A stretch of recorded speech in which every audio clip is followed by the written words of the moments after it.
പത്തനംതിട്ട പുതിയൊരു എപ്പിസോഡിലേക്ക് എല്ലാവർക്കും സ്വാഗതം. അങ്ങനെ നമ്മൾ അഭിയാണെങ്കിൽ ആദർശ് വിളിക്കുന്നുണ്ട് കേട്ടോ. വിളിച്ചിട്ടാണെങ്കിൽ നമ്മൾ അനഘയുടെ കാര്യമൊക്കെ പറയുന്നുണ്ട്.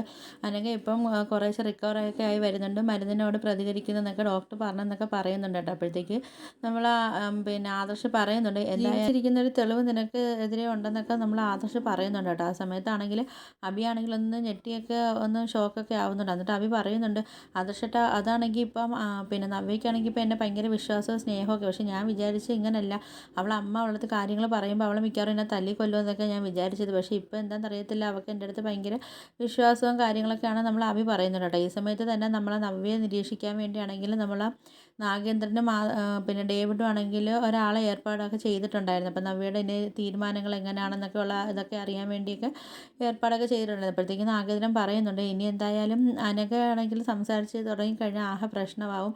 അപ്പോൾ എന്തായാലും അവൾ ജീവിക്കാൻ വേണ്ടി കിടന്ന് ബുദ്ധിമുട്ടുമല്ലേ, അപ്പോൾ നമുക്കാണെങ്കിൽ അവളെ അങ്ങ് ഇല്ലാതാക്കി കളഞ്ഞാലോ എന്നൊക്കെ നമ്മളെ ഡേവിഡിൻ്റെ അടുത്താണെങ്കിലും നാഗേന്ദ്രൻ ചോദിക്കുന്നുണ്ട്. നമ്മളെ ഡേവിഡ് ചോദിക്കുന്നുണ്ട്, സാർ എന്താ പറഞ്ഞ അവളെ കൊല്ലാനാണോ എന്നൊക്കെ ചോദിക്കുന്നുണ്ട് കേട്ടോ. അപ്പോഴത്തേക്ക് നാഗേന്ദ്രൻ പറയുന്നുണ്ട്, അതെ അവളെ കൊല്ലാൻ തന്നെയാണ്, അവൾ എന്തായാലും ജീവിക്കാൻ വേണ്ടി കഷ്ടപ്പെടുമല്ലേ, ഇനി അവൾ സംസാരിച്ച് കഴിഞ്ഞാൽ പിന്നെ അത് നവ്യയ്ക്ക് കിട്ടുന്ന ഏറ്റവും വലിയ തെളിവുകളായിരിക്കും.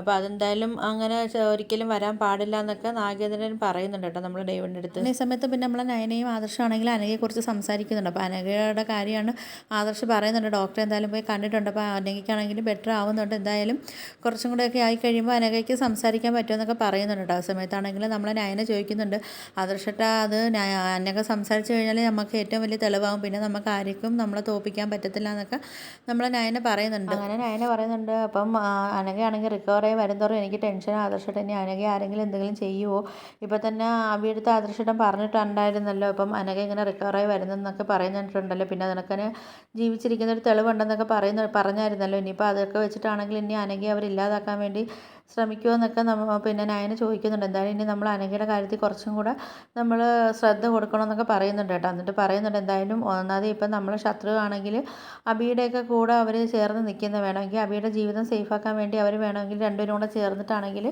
അനഘയെ ഇല്ലാതാക്കാൻ വേണ്ടിയും അവർ നോക്കുമെന്നൊക്കെ പറയുന്നുണ്ട്. അങ്ങനെ നയന പറയുന്നുണ്ട്, എന്തായാലും അനഘയെ കൊല്ലാൻ വേണ്ടിയൊക്കെ നമ്മൾ അബി ശ്രമിച്ചതല്ലേ, പിന്നെ നമ്മളാണെങ്കിൽ അറിഞ്ഞത് ശേഷമല്ലേ, ചന്തുമോളുടെ അച്ഛൻ അഭിയാണെന്ന് അറിഞ്ഞതിന് ശേഷം നമ്മൾ അവനെ ഭീഷണിപ്പെടുത്തിയതിന് ശേഷം തൊട്ടല്ലേ പിന്നെ അവനാണെങ്കിൽ അനഘ എടുത്ത് പോകാത്തതെന്നൊക്കെ പറയുന്നുണ്ട്. എന്നിട്ട് പറയുന്നുണ്ട് നയന, എന്നാലും ആദർശേട്ടാ നമുക്കാണെങ്കിൽ അനഘയെ അവിടെ നിന്ന് മാറ്റിയാലോ എന്നൊക്കെ ഇങ്ങനെ നയന ചോദിക്കുകയൊക്കെ ചെയ്യുന്നുണ്ട് കേട്ടോ ആദർശിൻ്റെ അടുത്ത്. പിന്നെ ആണെങ്കിൽ നമ്മൾ നവ്യയാണെങ്കിൽ ഡേവിഡ് പറഞ്ഞിട്ടുണ്ടെങ്കിലും നവ്യക്ക് അത്രയ്ക്ക് വിശ്വാസവും കാര്യങ്ങളൊന്നും വന്നിട്ടില്ല. അപ്പം അതിൻ്റെ ഒരു അന്വേഷണത്തിലാണെങ്കിൽ നമ്മൾ നവ്യയൊക്കെ ആയിട്ട് അന്വേഷിക്കുകയൊക്കെ ചെയ്യുന്നുണ്ട്. പിന്നെ ആണെങ്കിൽ ഡേവിഡും അതുപോലെ തന്നെ നമ്മൾ നാഗേന്ദ്രനാണെങ്കിലും അനഘയുടെ വീട്ടിൽ വന്നിട്ടുണ്ട് കേട്ടോ.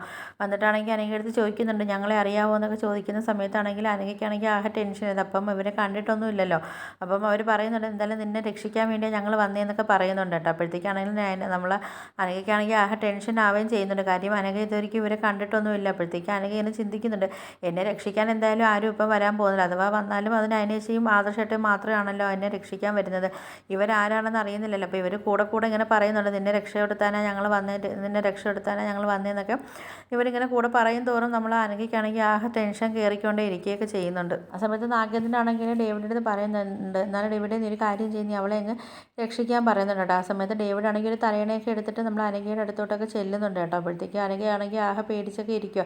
ഈ സമയത്താണെങ്കിൽ നമ്മൾ അനഘയെ അവിടെ നിന്ന് മാറ്റി വേറൊരിടത്തോട്ട് താമസിപ്പിക്കാൻ വേണ്ടി നമ്മൾ ആദർശൻ നയനയാണെങ്കിൽ അവരും വന്നുകൊണ്ടേക്ക് ഇരിക്കുന്നുണ്ട്. ഇനിയിപ്പം ഇവരാണെങ്കിൽ പിന്നെ നമ്മൾ അനഘയെ കൊല്ലുവോ, അതോ ഇനി അതിന് മുമ്പേ നമ്മൾ ആദർശം നമ്മളെ നയനെ എത്തുമെന്നും നമുക്ക് ഇനി അടുത്തുള്ള വീഡിയോകളിൽ നമുക്ക് കണ്ടറിയാം. അപ്പോൾ നിങ്ങൾക്ക് എൻ്റെ വീഡിയോസൊക്കെ ഇഷ്ടപ്പെടുകയാണെങ്കിൽ ഒന്ന് ലൈക്ക് ചെയ്ത് ഷെയർ ചെയ്ത് സബ്സ്ക്രൈബ് ചെയ്ത് കൂടുതൽ ബെല്ലൈക്കൻ എനേബിൾ ചെയ്തൊന്ന് ഹൈപ്പ് ചെയ്തൊന്ന് സപ്പോർട്ട് ചെയ്യണേ.